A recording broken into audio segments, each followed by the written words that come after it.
ಮತ್ತೆ ವಾಪಸ್ ಹೊರಗಡೆ ಬಂದಾಗ ತಾಯಿ ಹೇಳಿದ್ರಂದರೆ ನೀವು ಮದುವೆ ಆಗ್ತದೆ ಅಂತ ನೆನೆಸಿದರೆ ಅದು ನಿಮ್ಮ ತಲೆಯಿಂದ ತೆಗೆದಾಕಿ, ಮದುವೆ ನಾವು ಮಾಡಿ ಕೊಡೋದಿಲ್ಲ ಅಂತ. ಯಾವ ಮಗನಿಗೆ ಏನಾದರೂ ಮಾಡಿದರೆ ನಾನು ಅವಳನ್ನು ಗರ್ಭಿಣಿ ಅಂತ ಸಮೇತ ನೋಡಲಿಕ್ಕಿಲ್ಲ ಮಗಳನ್ನು ಅಂತ ಜಗನ್ನಿವಾಸರಾವ್ನ ಹೆಂಡತಿ ಹೇಳಿದ್ದಾರೆ ನನ್ನ ಹತ್ರ.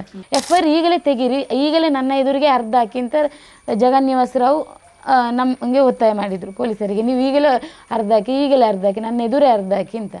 ನಾನು ಇದಕ್ಕೆ ಕಾರಣನೇ ಅಲ್ಲ, 4 ಮಂದಿ ಇದ್ದಾರೆ ಅಂತ ಹೇಳಿ ನಾನು ಪ್ರೂಫ್ ಮಾಡ್ತೇನೆ ಹಾಗೆ ಹೀಗೆ ಅಂತ ಹೊಡಿಲಿಕ್ಕೆ ಸಮೇತ ಬಂದಿದ್ದಾನೆ ಹುಡುಗ.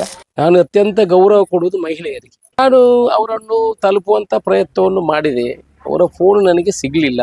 ನೀವೀಗ ಪ್ರೆಸ್ ಮೀಟ್ ಮಾಡಿದಿರಲ್ಲ? ಹೌದು.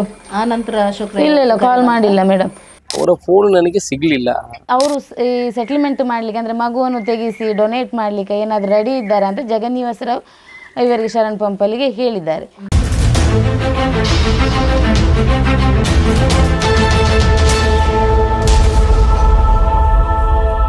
ನಿಮ್ಮ ಮಗಳಿಗೆ ಅನ್ಯಾಯ ಆಗಿದೆ. ನಿಮ್ಗೆ ಆ ಹುಡುಗ ಮತ್ತು ನಿಮ್ಮ ಮಗಳದ್ದು ಇಂಥ FIR ಇದ್ದದ್ದು ನಿಮ್ಗೆ ಗೊತ್ತಿತ್ತ ಮೊದಲು? ಇಲ್ಲ ಮೇಡಮ್, ಗೊತ್ತಿರಲಿಲ್ಲ. ಮಗಳು ಏನು ಹೇಳಲಿಲ್ಲ. ಏನು ಹೇಳಿ ಶಾಲೆಗೆ ಹೋಗುವಾಗ್ಲಿ, ಶಾಲೆಗೆ ಹೋಗುವ ಚಿಕ್ಕವಳು, ಆನಂತರ ಕಾಲೇಜಿಗೆ ಹೋದಂತಾದ್ರೂ ಹೀಗೆ ಇಲ್ಲ, ಏನು ಹೇಳಲಿಲ್ಲ. ನನ್ನ ಸ್ನೇಹಿತರಾಗಿದ್ದದಾದ್ರೂ ಗೊತ್ತಿತ್ತ ನಿಮ್ಗೆ? ಇಲ್ಲ, ಇಲ್ಲ. ಅವಳು ಹೇಳಲಿಲ್ಲ, ನಮಗೂ ಗೊತ್ತೂ ಸಹ ಇಲ್ಲ. ನಿಮ್ಗೆ ಹೀಗೆ ಯಾವ ಗೊತ್ತಾಯ್ತು ನಮಗೆ? ಅಂದರೆ ಈ ಹುಡುಗ ಮತ್ತು ಹುಡುಗಿ ಈಗ ಮುಟ್ಟು ನಿಂತಿದೆ ಅಂತ ಹೇಳಿ ಹುಡುಗಿ ಅವನಿಗೆ ಹೇಳಿದ್ದಾನೆ. ಅವನು ಮೆಡಿಕಲಿಂದ ಪ್ರೆಗ್ನೆಂಟ್ ಟೆಸ್ಟ್ ತಗೊಂಡ್ಬಂದು ಇವಳಿಗೆ ಕೊಟ್ಟಿದ್ದಾನೆ. ಅದು ನಿಮಗೆ ಯಾರು ಮತ್ತೆ ಹೇಳಿದ? ಮಗಳ ಅದೇ ದಿವಸ ಹೇಳಿದ್ದು. ತಂದು ನೋಡಿ ನಾನು ಕೆಲಸದಲ್ಲಿದ್ದೆ, ಅಲ್ಲಿ ಬಂದು. ನೀವೇನು ಕೆಲಸ ಮಾಡ್ಕೊಂಡು? ನಾನು ಪುತ್ತೂರು ಗೌರ್ಮೆಂಟ್ ಹಾಸ್ಪಿಟಲ್ ಡಯಾಲಿಸಿಸಲ್ಲಿ ಕೆಲಸ ಮಾಡ್ತಿದ್ದೇನೆ.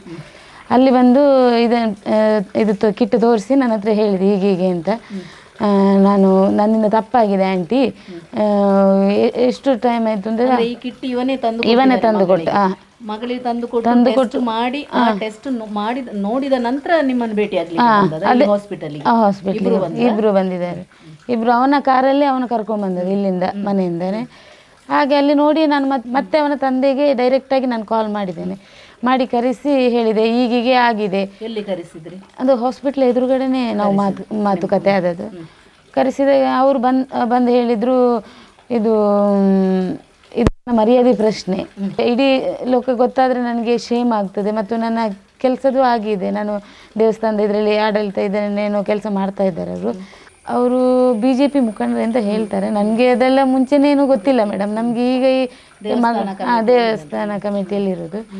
ಹಾಗೆ ಅವರು ಹೇಳಿದರು ನೀವು ಇಲ್ಲಿ ಇದು ಟೆಸ್ಟ್ ಮಾಡಿಸೋದು ಬೇಡ, ಪುತ್ತೂರಲ್ಲಿ ಎಲ್ಲಿ ಮಾಡಿಸಬೇಡಿ, ಗೊತ್ತಾದರೆ ಇದಾಗ ನೀವು ಮಂಗಳೂರಿಗೆ ಹೋಗಿ ಅಂತ ಹೇಳಿದರು.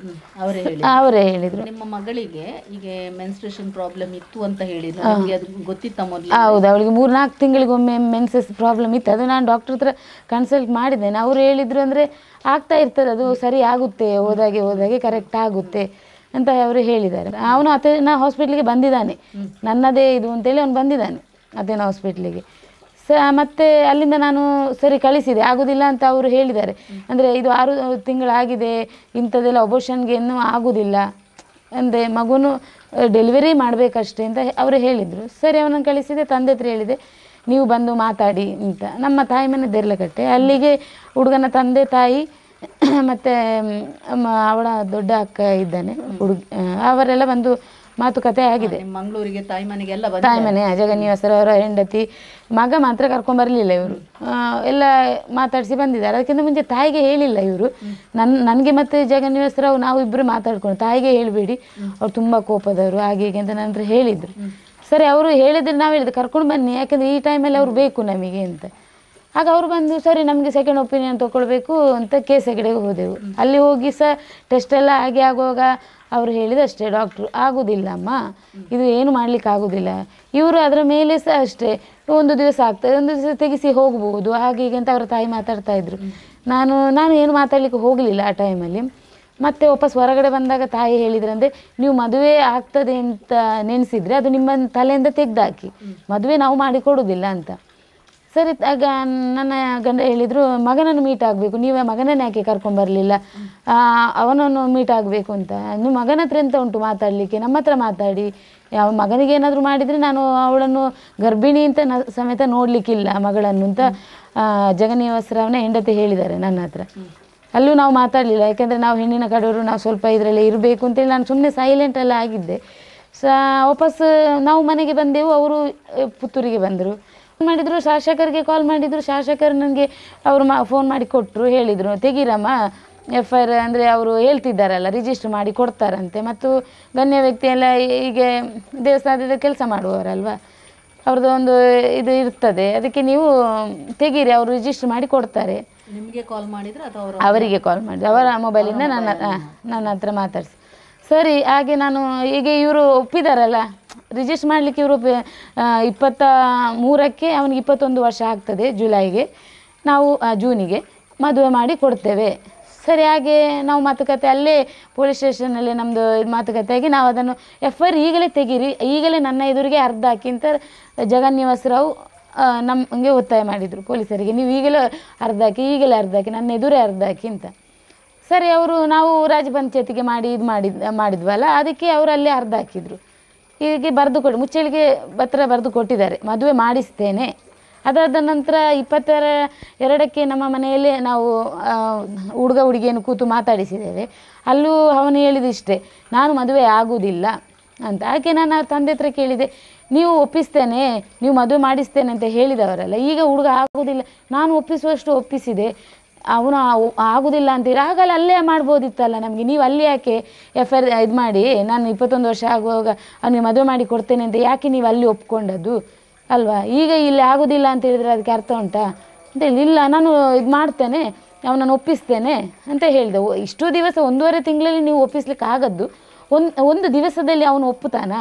ಇಲ್ಲ, ಮಾಡಿಸ್ತೇನೆ ಅಂತೇಳಿ ಮನೆಗೆ ಬಂದ ಹುಡುಗನನ್ನೇ ಅವನು ಮತ್ತು ಇಲ್ಲಿ ಮಗಳ ಎದುರುಗಡೆ ಸಹ ಬೇಡದು ಸ್ವಲ್ಪ ವರ್ತನೆ ಮಾಡಿದ್ದಾನೆ. ಅಂದರೆ ನನ್ನ ಮಗು ಅಲ್ಲ, ನಾನು ಇದಕ್ಕೆ ಕಾರಣನೇ ಅಲ್ಲ, 4 ಮಂದಿ ಇದ್ದಾರೆ ಅಂತೇಳಿ ನಾನು ಪ್ರೂಫ್ ಮಾಡ್ತೇನೆ, ಹಾಗೆ ಹೀಗೆ ಅಂತ ಹೊಡಿಲಿಕ್ಕೆ ಸಮೇತ ಬಂದಿದ್ದಾನೆ ಹುಡುಗ. ಅದೆಲ್ಲ ಅವರ ಮನೆಯವರ ಎದುರುಗಡೆ ಆದದ್ದು. ಆಗ ಅಷ್ಟೊತ್ತಾಗ ಮಗನನ್ನು ಕಳಿಸಿ ಇವರು ಹೇಳಿದ್ದಾರೆ, ಇದು ನೀವು ಊರು ಬಿಟ್ಟು ಇಲ್ಲಿಂದ ಹೋಗಬೇಕು. ಯಾರು ಹೇಳಿದ್ರು? ಜಗನ್ನಿವಾಸರಾವ್. ನಾವು ಹಣ ಬೇಕಾದರೂ ಕೊಡ್ತೇವೆ, ಇಲ್ಲದಿದ್ದರೆ ನಿಮಗೆ ಇದು ಬಿಡಿಸ್ಲಿಕ್ಕೂ, ಇಲ್ಲಿಂದ ಊರು ಬಿಡಿಸ್ಲಿಕ್ಕೂ ನಾವು ರೆಡಿ ಇದ್ದೇವೆ, ಆ ಥರ ನಮಗೆ ಬೆದರಿಕೆ ಹಾಕಿದ್ದಾರೆ. ಅದೇ ದಿವಸ 22ಕ್ಕೆ ಸಂಜೆ ಕಾಲ್ ಮಾಡಿದ್ದೇನೆ ಅಶೋಕ್ ರೈ. ಸರಿ, ಹೀಗೆ ನೀವು FIR ತೆಗೀರಿ, ಅವರು ಮಗಳಿಗೆ ಮದುವೆ ಮಾಡಿ ಕೊಡ್ತಾರೆ, 21 ವರ್ಷ ಆದ ಕೂಡಲೇ ಮಾಡಿ ಕೊಡ್ತಾರೆ ಅಂತ ಹೇಳ್ತಿದ್ದಾರಲ್ವ, ಅದಕ್ಕೆ ನಾನು FIR ತೆಗೆದಿದ್ದೇನೆ. ಈಗ ಹುಡುಗ ಹೇಳ್ತಾ ಇದ್ದೇನೆ ಮದುವೆ ಆಗೋದಿಲ್ಲ, ನನಗೆ ಮದುವೆ ಆಗಲಿಕ್ಕೆ ಇಷ್ಟ ಇಲ್ಲ, ನನ್ನದಲ್ಲ, ಹಾಗೆ ಹೀಗೆ ಏನೋ ಹೇಳ್ಕೊಂಬರ್ತಾ ಇದ್ದಾನೆ.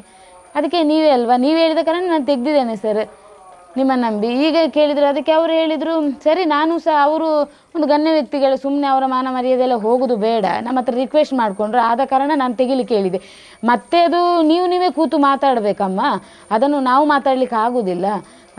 ಸರಿ, ಹಾಗಾದರೆ ನೀವೇ ಹೇಳಿದ್ರಲ್ಲ ಸರ್, ನಿಮ್ಮ ಹತ್ರ ಕೇಳಿ ಅಲ್ಲ, ಹೀಗೆ ಮಾತಾಡಿ ಅಲ್ಲ ನಾವು ತೆಗಿಸಿದ್ದು, ಅದು ನೀವು ಮಾತಾಡಿ. ಮತ್ತೆ ಅಲ್ಲಂದರೆ ನಿಮಗೆ ನೀವು ಅಲ್ಲಿ ಮುಚ್ಚಳಿಗೆ ಪತ್ರ ಬರೆದು ಕೊಟ್ಟಿದ್ದೀರಿ, FIR ಇನ್ನೂ ಮಾಡ್ಬೋದು ನಿಮಗೆ, ನೀವು ಇನ್ನೂ ನಿಮಗೇನು ಬೇಕೋ ಅದನ್ನು ಮಾಡ್ಕೊಳ್ಬೋದು ಅಂತೇಳಿ ಅವರು ಅಷ್ಟೇ ಹೇಳಿದರು. ಮತ್ತು ಮಾತಾಡ್ತೇನೆ, ಅವರ ಹತ್ರ ಮಾತಾಡಿ ನೋಡ್ತೇನೆ ಅಂತ ಅಶೋಕ್ ರೈ ಹೇಳಿದ್ದಾರೆ. ಮಾತಾಡಿ ನೋಡ್ತೇನೆ ಹೇಳಿದ್ಮೇಲೆ ಮತ್ತೆ ಮಾಡಿಲ್ಲ. ನಿಮ್ದು ಏನಾದರೂ ಮೊಬೈಲ್ ಸ್ವಿಚ್ ಆಫ್ ಇತ್ತು ಅವರು? ಏನಿಲ್ಲ, ಇಷ್ಟುವರೆಗೆ ನನ್ನ ಮೊಬೈಲ್ ಸ್ವಿಚ್ ಆಫ್ ಆಗಿಲ್ಲ, ಅವನಲ್ಲೇ ಉಂಟು, ಸ್ವಿಚ್ ಆಫ್ ಆಗಿರಲಿಲ್ಲ.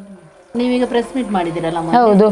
ಆ ನಂತರ ಅಶೋಕ್ ರೈ ಇಲ್ಲ ಕಾಲ್ ಮಾಡಿಲ್ಲ ಮೇಡಮ್, ಅಶೋಕ್ ರೈ ಕಾಲ್ ಮಾಡಿಲ್ಲ. ಕರೆ ಮಾಡುವಾಗ ನಿಮ್ದು ಸ್ವಿಚ್ ಆಫ್ ಇಲ್ಲಪ್ಪ, ಹಾಗೆ ಆಗಲಿಕ್ಕೆ ಚಾನ್ಸೇ ಇಲ್ಲ, ಯಾಕಂದ್ರೆ ನಾನು ಸ್ವಿಚ್ ಆಫೇ ಮಾಡಿಲ್ಲ ಮೊಬೈಲ್.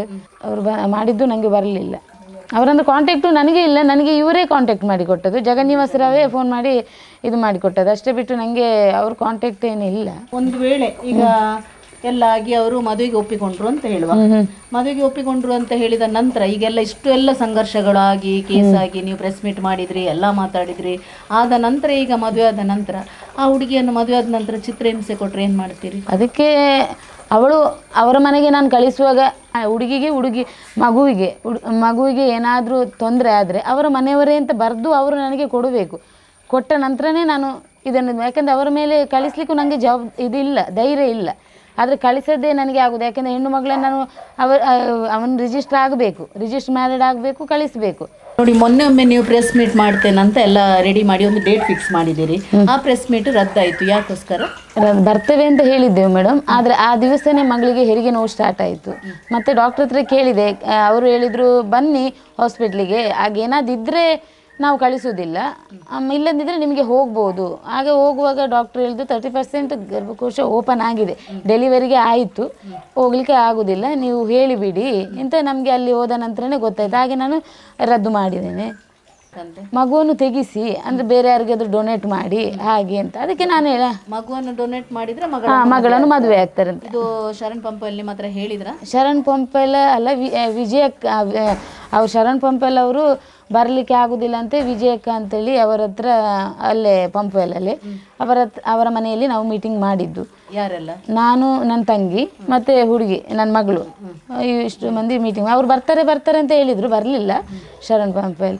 ಆದ ಕಾರಣ ಅವರು ಈ ಸೆಟ್ಲ್ಮೆಂಟ್ ಮಾಡಲಿಕ್ಕೆ ಅಂದರೆ ಮಗುವನ್ನು ತೆಗಿಸಿ ಡೊನೇಟ್ ಮಾಡಲಿಕ್ಕೆ ಏನಾದರೂ ರೆಡಿ ಇದ್ದಾರೆ ಅಂತ ಜಗನ್ನಿವಾಸರಾವ್ ಇವರಿಗೆ ಶರಣ್ ಪಂಪಲ್ಲಿಗೆ ಹೇಳಿದ್ದಾರೆ.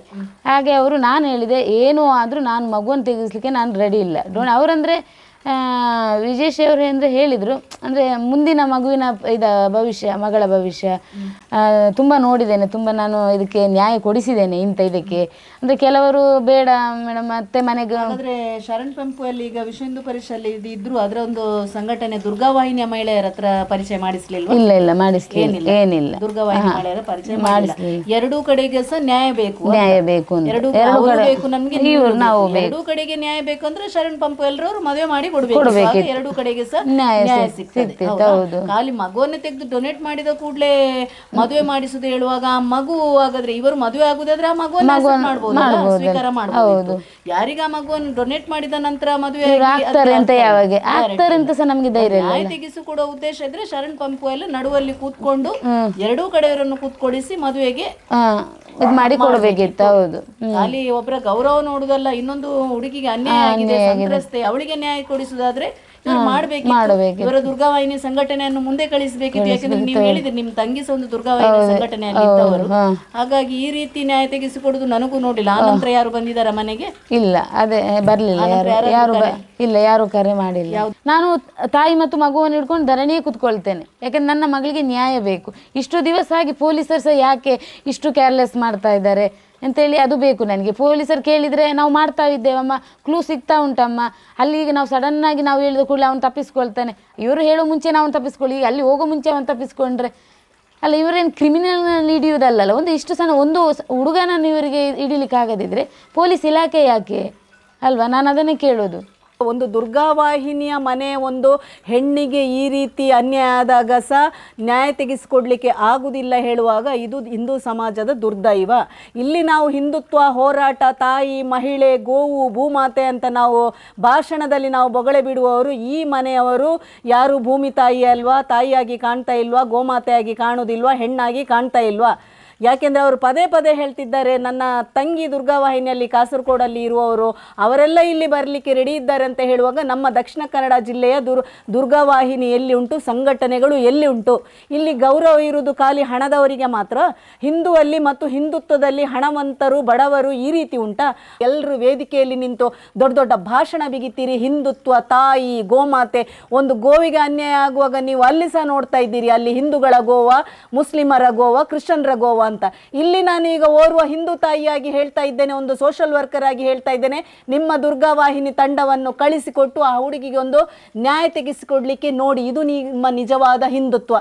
ಎಲ್ಲಿವರೆಗೆ ಈ ಮನೆ, ಈ ಕುಟುಂಬ ನಮ್ಮೊಂದಿಗೆ ಎಲ್ಲಿ ತನಕ ಇರ್ತದೆ ಆವರೆಗೆ ಆ ಕುಟುಂಬಕ್ಕೆ ನಾವು ನ್ಯಾಯ ತೆಗೆಸಿಕೊಡ್ಲಿಕ್ಕೆ ಇನ್ನೂ ಅವರ ಜೊತೆ ಇದ್ದೇವೆ. ಎಷ್ಟೇ ದೊಡ್ಡ ರಾಜಕಾರಣಿಗಳು ಇರಲಿ, ಎಷ್ಟೇ ದೊಡ್ಡ ಸಂಘಟನೆಯ ಮುಂದಾಳತ್ವ ವಹಿಸಿದವರು ಇರಲಿ, ದೇವಸ್ಥಾನದ ಮುಖಂಡರು ಇರಲಿ, ಈ ಒಂದು ಹೆಣ್ಣಿಗೆ ನ್ಯಾಯ ತೆಗೆಸಿಕೊಡ್ಲಿಕ್ಕೆ ಆ ಕುಟುಂಬದವರು ನಮ್ಮ ಜೊತೆ ಎಲ್ಲಿವರೆಗೆ ಇರ್ತಾರೆ ಆವರೆಗೆ ನಾವು ಹೋರಾಟಕ್ಕೆ ಸಿದ್ಧ ಅಂತ ಹೇಳ್ತಾ ಇದ್ದೇವೆ.